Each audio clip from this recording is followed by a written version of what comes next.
m'a mis sous traitement d'abord DEXA avec thalidomide,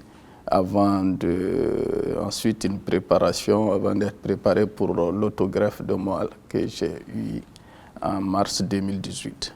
Il était prévu de faire une autogreffe suivie d'un traitement de consolidation et en fait, après le prélèvement des cellules souches qui s'est assez bien passé, il s'est avéré que les reins n'étaient pas assez en forme pour pouvoir faire cette autogreffe. Et donc, on a poursuivi par le traitement de consolidation, qui a très bien marché en termes de marqueurs, c'est-à-dire que vraiment une diminution tout à fait importante du pic monoclonal, diminution très très importante des marqueurs de chaîne légère, donc traitement qui avait été assez efficace. À la suite de ce traitement-là, peut-être dans les 4 à 6 mois, donc les chaînes légères ont commencé à remonter, donc j'ai eu une deuxième ligne de traitement qui là a été Revlimid dexaméthasone, qui là a été suivi d'une autogreffe. Donc j'arrive à une rémission complète qui dure depuis bientôt 2 ans. Après cette autogreffe, on m'a fait 3-4 cures de consolidation, VTD comme ils le disent, Velcade, thalidomide, DEXA. Et après ça, depuis août, je pense, je ne prends plus de médicaments. Peut-être pour les douleurs, oui. Dans l'ensemble, pour le moment, ça va. Actuellement, les patients qu'on appelle maintenant éligibles à l'autogreffe, auparavant j'ai les sujets jeunes, mais on dit maintenant éligibles à l'autogreffe parce qu'on mettait une barre d'âge qui était de l'ordre de 65-66 ans et régulièrement maintenant des patients peuvent aller jusqu'à 70 ans pour avoir les traitements dits intensifs avec autogreffe.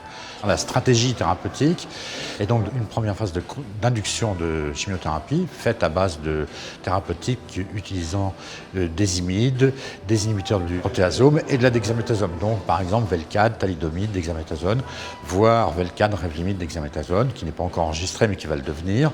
À l'issue des 4 cycles d'induction faits chez ces patients, on fait une évaluation.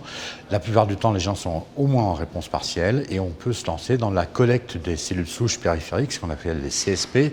Une fois qu'on a notre greffon congelé qui est mis donc au congélateur au centre de transfusion, on peut envisager la réalisation de l'autogreffe de cellules souches à partir d'une chimiothérapie intensive qui est du melphalan en monothérapie. Suite à l'injection de la chimiothérapie qui dure 30 minutes, les cellules souches préalablement prélevées sont réinjectées 48 heures plus tard. C'est au cours de l'autogreffe que ça a été quelque peu dur. Je pense que beaucoup de patients passent par là et on avait été prévenus quand même. La fatigue, le manque d'appétit, les douleurs au cours et après, pendant le mois de récupération, ça n'a pas été du tout facile sur ce plan-là. C'est la phase d'aplasie où les patients peuvent présenter ce qu'on appelle une mucite orodigestive avec des aftes, des diarrhées, des épisodes infectieux. Mais généralement, cette phase se passe quand même relativement bien. À l'heure actuelle, en France et dans les pays européens, il est nécessaire de réaliser 2 cycles de consolidation après la greffe. Ces cycles de consolidation sont généralement à base des mêmes drogues qu'on a utilisées avant la greffe. Et enfin, on s'engage pour un traitement de maintenance. Actuellement, le traitement de maintenance reconnu et autorisé, c'est le lénaludomide en prise orale, 3 semaines sur 4 à posologie réduite de l'ordre de 10 mg par jour, pendant une durée d'environ 2 ans. On a toujours des possibilités d'utiliser des nouvelles drogues, et notamment les anticorps anti-CD38 qui sont pour l'instant non autorisés en première ligne, mais autorisés à partir de la première rechute et qui sont extrêmement efficaces. C'est pour cela qu'il est important de savoir que même si on rechute à l'issue d'une autogreffe de première ligne, on a encore beaucoup de possibilités thérapeutiques. Notons que parmi les anticorps anti-CD38, le daratumumab est aujourd'hui disponible dès la 2e ligne en cas de rechute. L'isatuximab est quant à lui en cours d'étude. Des inhibiteurs du protéasome peuvent aussi être proposés. Il s'agit du carfilzomib ou de l'ixazomib.